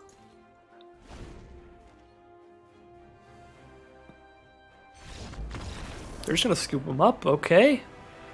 I suppose they just did not have any removal and did not want to start dealing with 5/5 flying dragons every turn. And if they didn't have removal, our next play could be to just throw Helm of the Host on Dragon Master Outcast, but that may be a little bit of a bold play for my tastes. I suppose, no, we probably would have got there, because if they didn't cast a removal spell to kill it before it makes a dragon, that just means they don't have a removal spell. There's no way that they just hold on to the instant to get me to Helm onto the Dragon Master Outcast and then kill it, because then I got an extra 5/5 flyer I wouldn't have gotten otherwise. So yeah, I probably would have realized that maybe quick enough to just throw the Helm on Dragon Master Outcast and go ham. But that is probably what my opponent was thinking from their position, and why the concession happened there. So we do head into a 5-2 run here. I believe that we get at least our 4,000 gold back there, but I did not check because I just want to get into more games, because this cube is a fun time, that's for sure. For anybody who is ready for another change of pace in the draft formats, this will be a nice little couple weeks here before the launch of Strixhaven. Alright, we got that turn 3 Scute Swarm, we got some ramp to go with it, Beanstalk Giant's Fertile Footsteps letting us ramp into stuff. Of course, we could even Fertile Footsteps before we play Scute Swarm to make sure that we can cast Elder Gargaroth on turn 4 instead of turn 5. That could be pretty good. We do want to get 6 lands on this board, and because of that, I'm going to go ahead and just dump this Mammoth out right now, because getting 6 lands on the board is pretty important for Scute Swarm, and we want to hit 7 for the Beanstalk Giant itself. So I am just going to do that and hold on to a Lightning Strike here.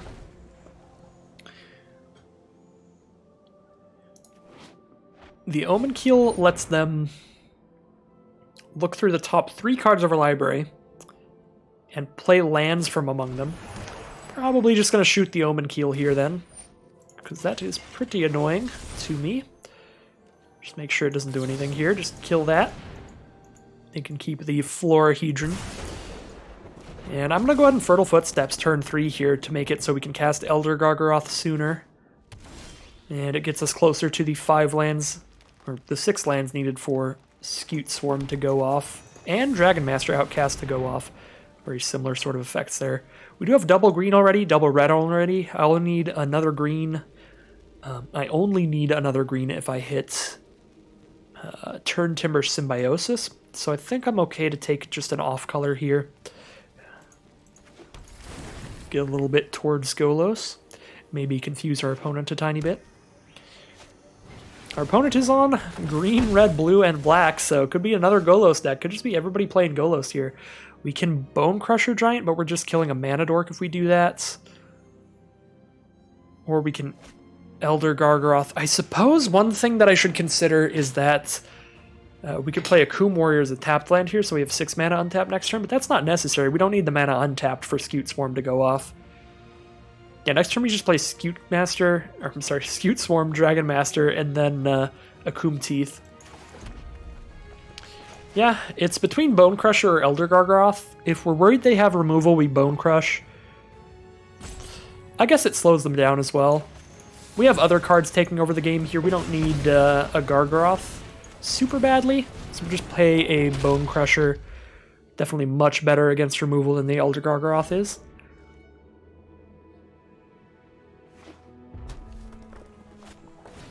Chandra Awakened Inferno. Well, that is a removal spell right there. They can even -3 that to do 3 damage to each non-elemental creature. How does Fight with Fire not target planeswalkers, just creatures? Well, now I think we have to play Elder Gargaroth. Because if we play Scute Swarm and Dragon Master Outcast, it doesn't matter if we make a copy of Scute Swarm. They can just -3 Chandra and deal 3 to all of our creatures. Their 1 creature is an elemental as well, so that doesn't get hit by Chandra. I think we play Elder Gargoth because it's our only thing that can survive that Chandra. And then I probably do play Akum Teeth here, unfortunately. As much as I'd love to hold that until I cast a Scute Swarm, it's kind of good to get close to the 9 mana with Fight with Fire. No, I guess we probably still hold that. We just play Elder Gargoth here. Because if we do manage to get Chandra out of here by using Elder Gargoth, then it's going to be so much better to have the mana guaranteed for Scute Swarm to make a copy. Or the land guaranteed, I should say. Unfortunately, our opponent has Hostage Taker. I did not know Hostage Taker was in this cube. That is a frustratingly great card. It steals one of your opponent's cards, and then they even get to cast it. It only steals it as long as they control Hostage Taker, but usually they can cast it quick enough that you can't remove it. We can remove it here, I guess. If I do remove it here, I can't cast a Scute Swarm. But I can cast a Dragon Master Outcast, and that probably draws Chandra's Ire. We definitely kill it. Play a Akum Warrior instead of Balaged Recovery, so I have access to these things to bring back.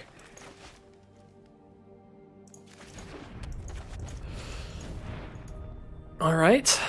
They've got 2 cards in their hand. They need to deal with Elder Gargoth again. I guess Chandra does go to 7 loyalty here. The emblem is on me no matter what, dealing 2 damage to me a turn if they use the emblem again. No, they're just going to kill the Dragon Master Outcast. Fair enough. Do they have another removal spell for the Gargoth? They do. Commit will kill that.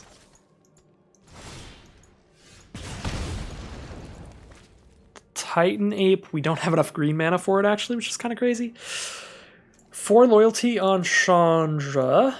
So if I Lightning Strike her, she's still at 1. Do we play Scute Swarm and then play that as a land? So we have 2 Scute Swarms out, they have to kind of -3. God, I do like Balaged Recovery on Lightning Strike, but that only puts Chandra to 1. She's like still out. Yeah. I guess we play this as a land here. This also gives us our 3rd green for Kogla, which is really important, and our 7th mana for Beanstalk Giant.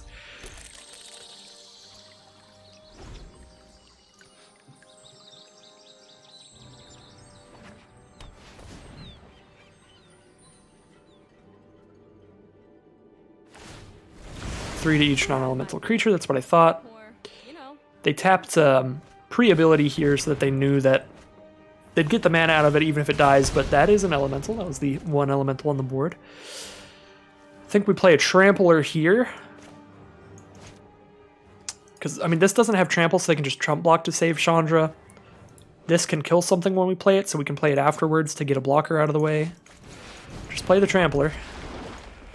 Really shooting for Chandra here. And even if we kill her, she's like stayed around long enough that, oh my god. Yeah, this clock is gonna get us. Taking 2 a turn now from the emblem. Atris, Oracle of Half-Truths. Moving between piles. You can have one of these piles. Either way, they just draw a bunch of cards. They draw 2 lands, or they draw cards equal to their hand size. You can just draw a bunch of cards either way.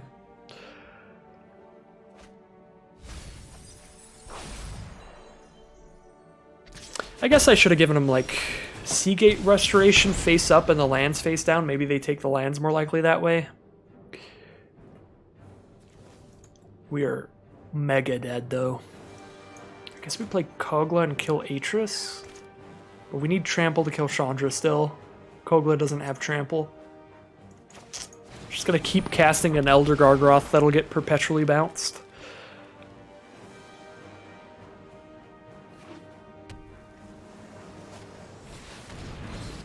Thassa Deep Dwelling, so they can bounce one of their cards and bring it back to the battlefield every end step, so they get to bounce Atris and use its effect again, draw 1 more card at least. 1 more viable card. Our opponent's deck is just absolutely going off here.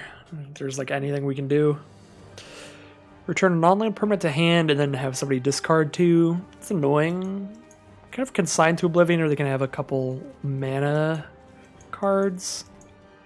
We'll do that, I guess. I want them to have the mana cards. Those are things I'm less annoyed by.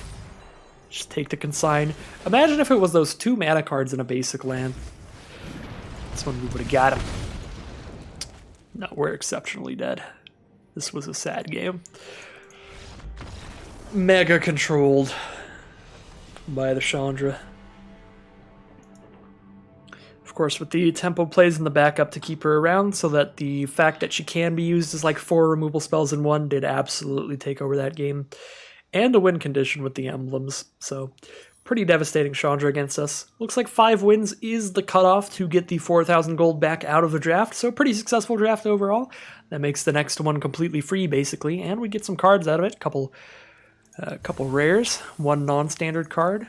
So yeah, just scoop up some gems here. And a Dark Intimations, actually a card that I am interested in for casual play, because I do like Nicol Bolas a lot. So this is definitely the kind of card that would go into a Bolas Brawl deck. So pretty great rewards overall. Nice 5-3 run for the Gruul ramp deck. Not bad at all. But that will end today's draft. If you enjoyed the content, make sure to stick around for more. Do everything you're already doing. Like, comment, subscribe, all those goodies. And as always, at the end of the video, thank you all very much for watching. And I will see you again tomorrow for another Magic Arena Cube Draft.